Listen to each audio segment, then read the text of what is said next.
So even as a 5-year-old, my focus was on the future. And so I had a dream, and it was a beautiful dream, right? To be an artist and a mommy and an astronaut and to be a camp counselor for space camp. And then I went to school. And so we decided that my homeschooling was going to be unit studies, and that meant I could study whatever I want. Biographies began to really wake me up to the possibilities. And that's one reason why I wanted to start this talk today with telling you my story, because when you hear someone else's story, it opens the windows to other worlds and an understanding of what the possibilities are.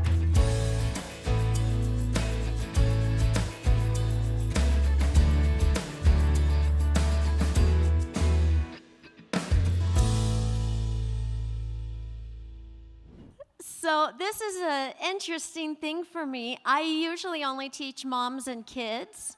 So welcome, dads, but I'm excited about having the dads here because I'm actually going to be telling the story of a little girl who was homeschooled more by her dad than by her mom. So this is going to be super interesting for you dads because it tends to be the moms that do most of the homeschooling, but in my case, it was dad. So look forward to that part of the story. But before we get started, I love doing giveaways. My family makes homeschooling books. We never planned on making homeschooling books, but there was nothing that worked for my crazy kids. They were bored by all the homeschool curriculum that was out there, and they were too wild to unschool, if that makes sense. And so I started making curriculum with my kids so that they could study all the required subjects while focusing on the things they love, which could be sharks, turtles, economics, war, weapons, anything, whatever they were interested in, that's what we focused on, and we began making curriculum. And then I began putting it on Amazon so I could order it for my kids and have it printed and bound really pretty. And before long, thousands and thousands of families were ordering the books that I was making for my kids, and my husband didn't have to work anymore. Isn't that nice? Well, now he has to work for the publishing business, but we ended up being able to be missionaries for 7 years because we were just living off royalties from these beautiful books. And so I'm going to be giving away a few. This one is life skills. I had a group of about 30,000 moms, and I asked them, what skills do you want your kids to have before they turn 18? And we made a list of like 30 skills, and this is step-by-step how to do it. Do we have a 12-year-old in the room who doesn't know how to do everything yet? Let's see, 12-year-old? Any 12-year-olds? All right, I just saw somebody. Mom in the white hoodie pointing. Yes? Come get it. There you go. You're going to learn how to do all the important stuff you need to know by 18. All right, do we have a 4, 5, or 6-year-old who loves animals? Okay. Yep, you, right here. You're going to learn how to read, write, spell, and draw while learning about a bunch of animals. Who loves the zoo? All right, you, right here. You get to study all the subjects you're supposed to learn in school while studying zoo animals. Do we have anybody here who likes horses? I don't know. Okay. You're bold enough to sit in the front row, so there you have a horse. My daughter Christina made that book with me. Do we have anybody who loves sharks? Sharks. Somebody, oh yeah, right there in the green and black. You raised your hand for a second. Do you like sharks? Okay, then this guy right here. Yep, you, in the orange. You can homeschool and learn all about sharks. Anyone here who wants to learn how to make money? Okay, well, we're going to be talking about this in one of my next talks because when our kids turn 13, instead of doing regular high school, we launch their businesses, so by the time they're 18, they can support themselves. And my son and his wife, my oldest son, Isaac, say hi. He and his wife wrote this book. It's all about money, business, and economics. As a kid, he was fascinated with economics. And, okay, in the white t-shirt right there, yes, you. All about money, business, and economics. There you go. Do we have any artists in the room? Oh, I love to see all the artists in the room. Okay, you get this one. This is the Artist Fun Schooling Journal for students majoring in art. And do we have a 6-year-old who wants to learn how to read but is having a little trouble? Okay, in the pink shirt right there. This one is for you. She did say thank you. So, how many of you were homeschooled your whole life? Always homeschooled. How many of you were in public school for all your schooling or for part of it? See, isn't this incredible? The homeschoolers are outnumbering the public schoolers in here. How many of you went to a private school? So I have the privilege of having all three experiences, and I'm going to tell you what that was like, because a lot of times people who were homeschooled their whole life really have no idea what goes on in public schools, and sometimes they even say they wish they could go try it out. So I'm going to tell you a little bit about that. All right? So my mom is an artist, and my dad is Chief Master Sergeant in the U.S. Air Force, and he worked in the space shuttle program. So by the time I was 5, I knew exactly what I wanted to do with my life, because my parents had created an amazing environment in our home full of art and science. And my dad was also a pastor. He wasn't a pastor yet, but he had a home Bible study every Wednesday night. So our home was full of books about art, science, space, and the Bible. And so when I was little, I loved getting into my dad's library and into my mom's art studio and just looking at all the books. I especially liked the pictures. And so I would go to the Space Center with my dad. We lived in Florida. I would watch all the launches, and I knew at 5 years old I was going to be an artist like my mom. I was going to work in space like my dad and probably be an astronaut, or I was going to be a camp counselor at space camp. And I also wanted to have a big family. I wanted to adopt 7 girls. That was my dream, because I was 5 and I didn't think anybody was going to want to marry me. But I really wanted to be a mom and have lots of daughters. My parents had 5 daughters, and they had adopted 1 from an orphanage in Korea. And so growing up with a sister from Korea and an orphanage, I thought, well, everybody adopts. Everybody should adopt, because there's millions of kids out there waiting for families. So I was, at that point, I wasn't going to bother with getting married and having my own kids. I was just going to adopt as many kids as I could as soon as possible. So even as a 5-year-old, my focus was on the future, because I was the 4th of the 5 girls. My mom had a little baby, and that was the most magical thing that ever happened in our family, a baby girl. How many of you have ever had a baby come into your family? All right, so when that baby came, I was 3 years old, and it was the most amazing thing. I could not get enough of her, and all I knew was I just wanted lots of little babies. And so I had a dream, and it was a beautiful dream, right? To be an artist and a mommy and an astronaut, and to be a camp counselor for space camp.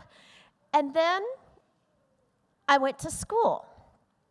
And they crushed all my dreams. And they told me I have to sit in a desk all day long with really boring worksheets and listen to one lady who had a job I wasn't even interested in tell me what to do all day. And I'm thinking, well, I don't want to be a school teacher, so why am I here? Because in my opinion, at 5, it's like, well, if I don't want to be a school teacher, why do I have to be in school learning nothing but how to be a school teacher? And so I pretty much started ignoring everything the teacher was trying to teach, because when I would look at those worksheets, I felt like the words were just moving around on the page, and they were really ugly worksheets. They were made on these old-time copy machines where there was like gray all over the page. Do you guys remember those worksheets that looked like they were made on a really bad printing machine? And so going to school became really, really boring, and it began to really suck the life out of me. And they would say things like, you can't ask questions.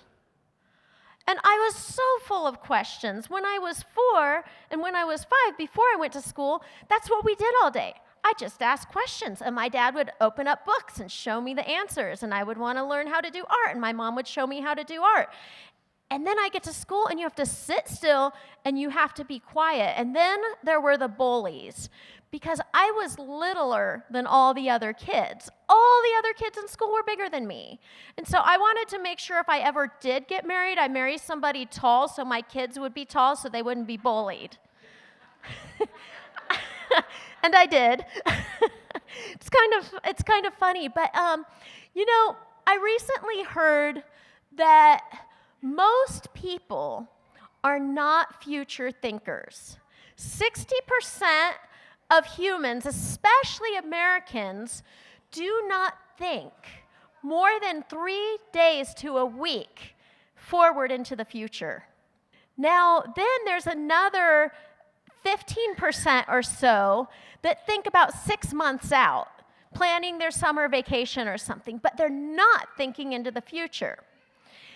And when you really get down to it, it's less than 5% of people who are actually thinking with more than 10 years in their mind as they're living their life and making their daily decisions.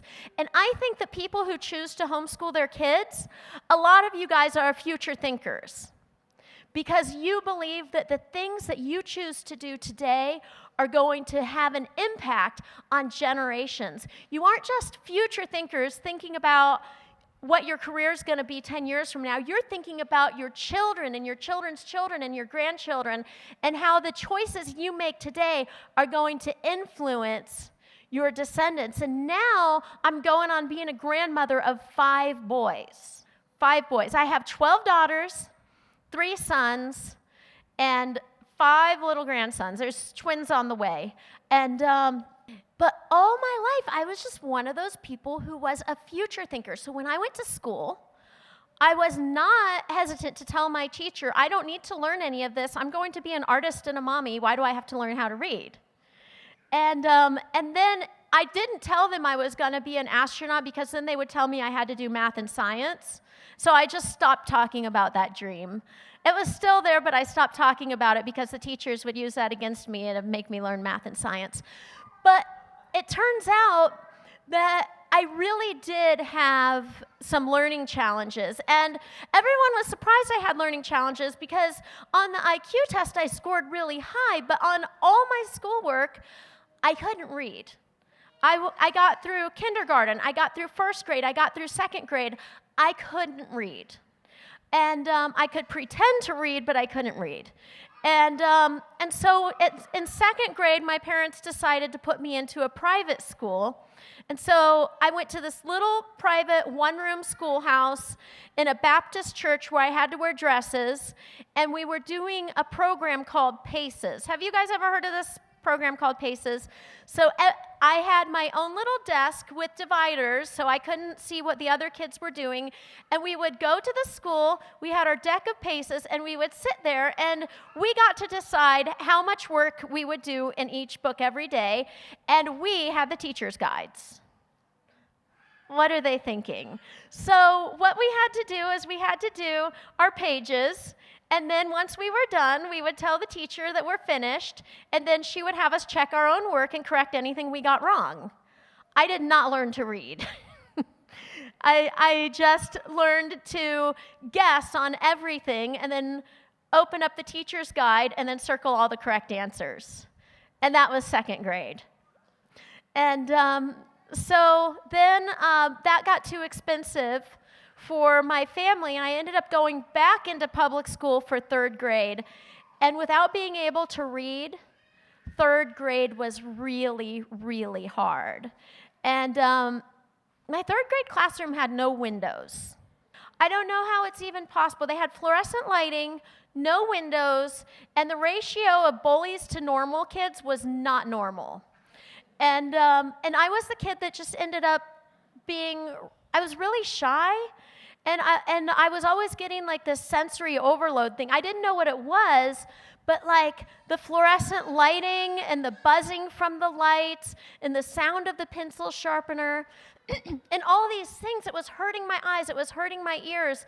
And I would just like put my arms on my desk and just like look down the whole time. And the teacher was always saying, Sarah, look up, get your hair out of your eyes. Sarah, look up, get your hair out of your eyes.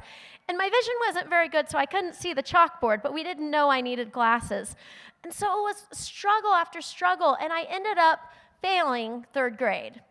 I got C's, D's, and F's on my report card, and I still have that report card. And I looked at it recently, and my teacher made a note, and she said if Sarah would just stop daydreaming, she could get good grades. I was daydreaming.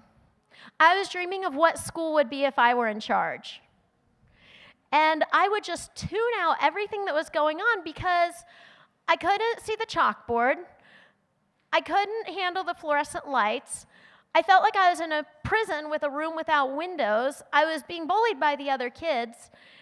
And so I just began to live in my imagination, and my imagination kept taking me to, if I could be in charge of school, this is what it would be like. Now I am in charge of school, and it's pretty incredible. But the summer I failed 3rd grade, my parents realized that I couldn't read. And so my mom began to strategize how to get me reading. So here's what she did. She read to me a few chapters of The Lion, the Witch, and the Wardrobe from Chronicles of Narnia, and then she got to a really exciting spot, and she quit reading, and she said, if you want to know what happens next, you have to read it yourself. I wanted to know what happens next.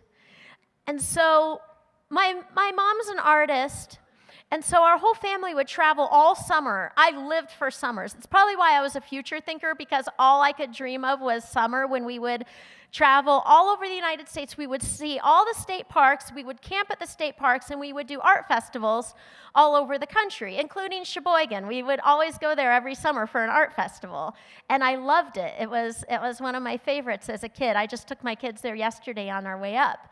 And so I really lived for summers. And so we were camping, and we were in our motorhome, and my mom said, you have to read it yourself. And so I have 2 older sisters, and I was asking them, what does T-H-E spell? What does L-I-O-N spell? And I just kept asking them, what does that spell? What does that spell? What does that spell? And it must have taken me 2 hours to figure out one chapter. And then all of a sudden I was reading. And I was reading, and I was reading, and I was reading. And I read the whole series that summer. And then when I went back to school, I thought, okay, school's going to be great because now I can read. School is not great when you failed 3rd grade and now you're with all the younger kids and they all think that you're stupid, and you go to lunch and all the kids who are in 4th grade are making fun of you. And then there was one other kid who couldn't get out of 3rd grade. He had been in 3rd grade 4 times. He was like 12 or 13 years old. His name was Victor, and they kept keeping him in 3rd grade, and I was terrified I was going to be like Victor and be in 3rd grade forever. It's a pretty scary thought. But now that I think about it, can 8-year-olds, can 9-year-olds really be failures? No. I didn't fail. The system failed me. I was a smart kid.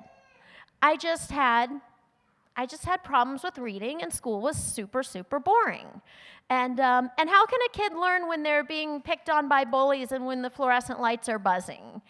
I wanted to go back into my mom's art studio, into the kitchen. I wanted to learn math from cookbooks. I wanted to learn science at the space station where my dad worked. I wanted to be an artist. I wanted to be a mommy. I wanted to be home with my baby sister, but that wasn't an option. I had never even heard of homeschooling. So we continued to just go on and on in the public school system, and I was dying inside. Every day, I just felt like I couldn't breathe. It was like, I didn't know what a panic attack was, but pretty much every time I had to walk into school, I was having one. I didn't have friends, and I did have a couple friends that were the weird kids, and so it was me and the weird kids, and but we didn't talk to each other because the weird kids, they really didn't talk. But we would eat lunch together so we didn't feel alone. And I would draw pictures for them, and they were all artists. And I'm so glad I wasn't growing up in the 2020s. Who knows what they would have done with us? Would have been crazy. And so then something happened. I really believe it was a move of God in my life. I know it was, because I was in 7th grade and things were getting really, really bad. And even though I was a year older than all of the other kids, I was still little, and I hadn't started growing up and looking like a teenager yet. And the kids were really, really hard on me. And then my sister got sick, and she couldn't go to school. They thought it was asthma, but it turned out to be something called heart wall syndrome. And if she was exposed to wheat or red dye, the lining of her heart would swell up and she couldn't breathe. And she was in school and she kept getting exposed to things and she would just go ahead and eat a red M&M if her friends had it, and then it was off to the hospital. And so my parents decided they were going to keep her home and homeschool her. And that was the first time I ever heard of homeschooling. And as I would be walking to the bus stop, no longer with my little sister, and I would come home, and she would be at the dining room table, and she'd be surrounded by books, and there'd be a cat on her lap, and she would be watching documentaries to learn stuff. And I'm like, I want to do this. And my mom said, I'm sorry, you're a healthy girl, you have to go to school, and I'm not qualified to be a teacher. Your sister has to stay home because she's sick. And my mom really felt that she wasn't qualified to be a teacher. And I'm like, but I want to be an artist, and I want to be a mom, and you're an artist, and you're a mom, so isn't that good enough? And so things got really bad in 7th grade, and really, really bad. There were drugs, there was abuse, there was all kinds of crazy stuff going on. And so I was done talking to my mom about it, started talking to my dad about it. And my dad listened. And I began to tell him what was happening at school. And he said that he would look into it to find out if it's even legal. And then he told me, okay, well, we'll homeschool, but you need to get through this year because we already spent our tax return on all your sister's school books, and it was like $1,000, and my parents were living on a really tight budget at that point. My dad was a pastor, and my mom was an artist, and they couldn't afford the books. And here's what I said to my dad. Doesn't the public library 3 blocks away, not to mention his library, have enough books for me to get an education? And my dad said, you have a good point. You don't have to go back to school after Christmas vacation. And so I was so happy. And but there was a little problem. My parents didn't have money for books. But we had a library. And so what happened was my mom was really busy with my little sister who was sick, and so my dad kind of took over homeschooling me. And so what we did was we went to Walmart, and they had composition journals for like 40 cents each, the black and white speckled ones. And I don't know if it was my mom or my dad, but somebody wrote in permanent marker on the cover of each of those composition journals, science, social studies, history, language arts, math. And my dad said, go to the library and ask the librarian to give you a book on every subject, and see you in a couple hours.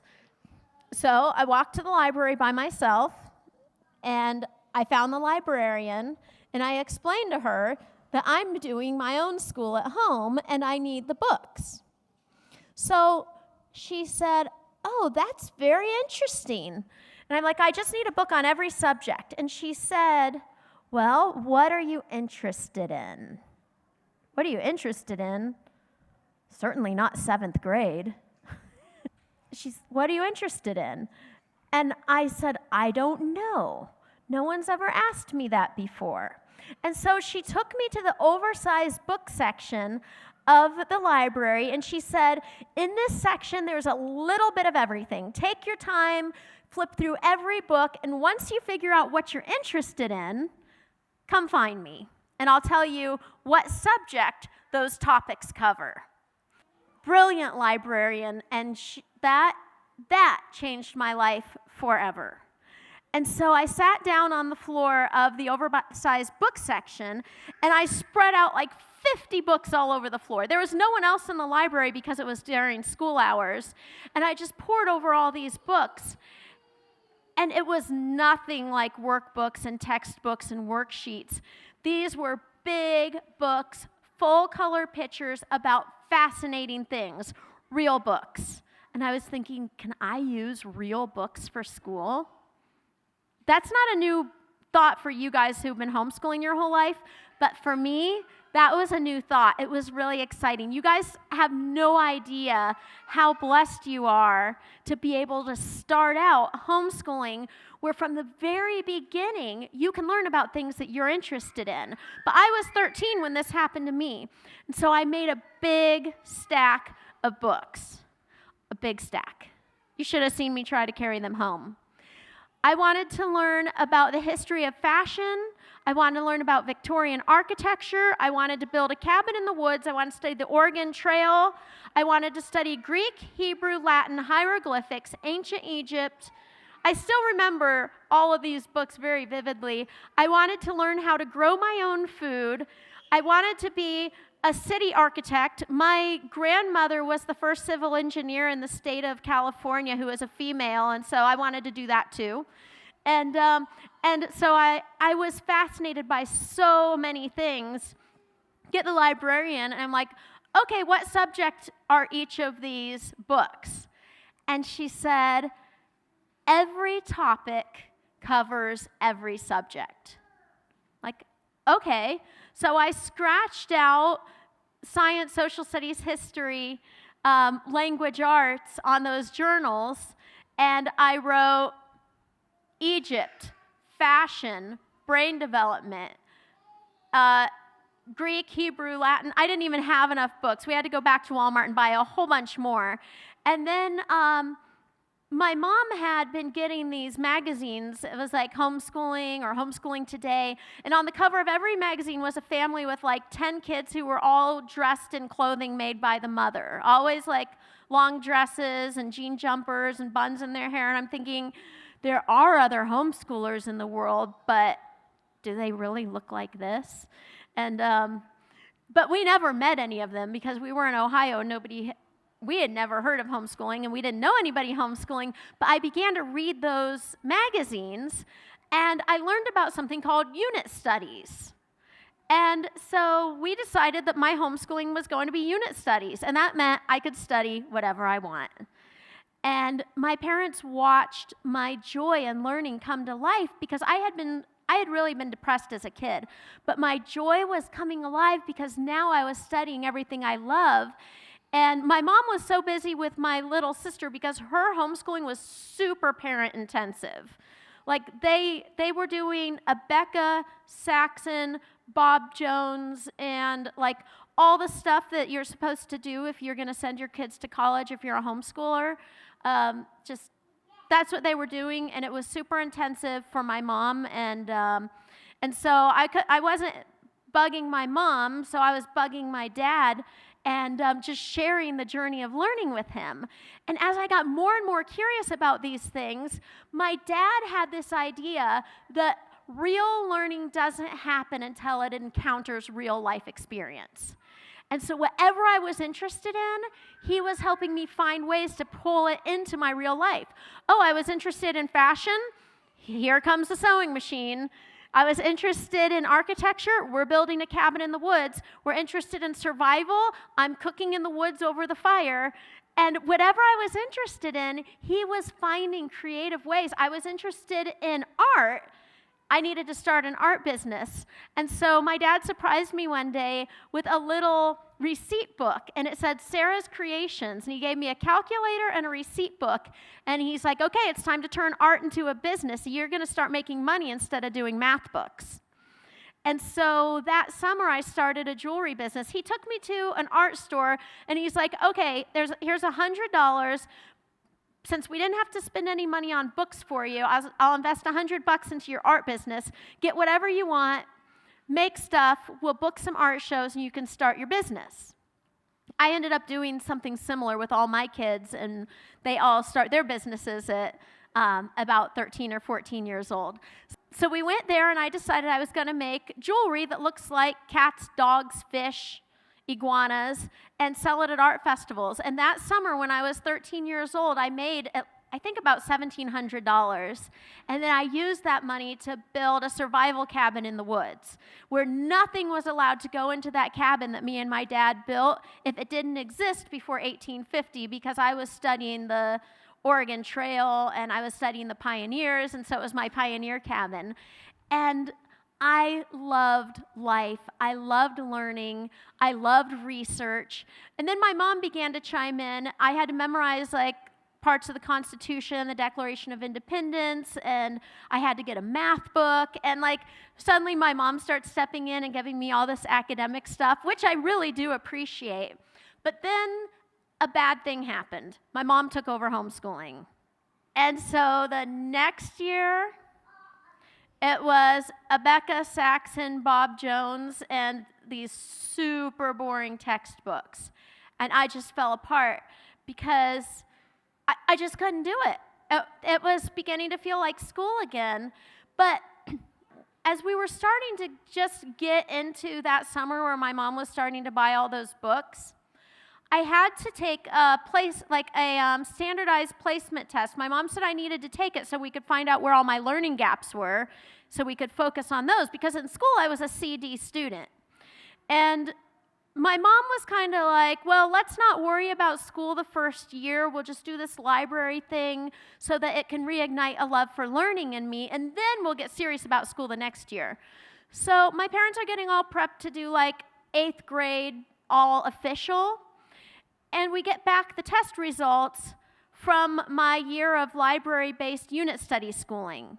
And I had studied on an 11th grade level in every subject, even math, and I did no math except building that cabin in the woods with my dad, which he was teaching me tons of geometry. He was like, oh, this is geometry. Oh, this is geometry. I kept hearing him get all excited about all the geometry. So I was learning geometry, but then when I took those tests to find out where my learning gaps were, besides spelling, I scored on an 8th grade level, which was good enough because I was in 7th grade.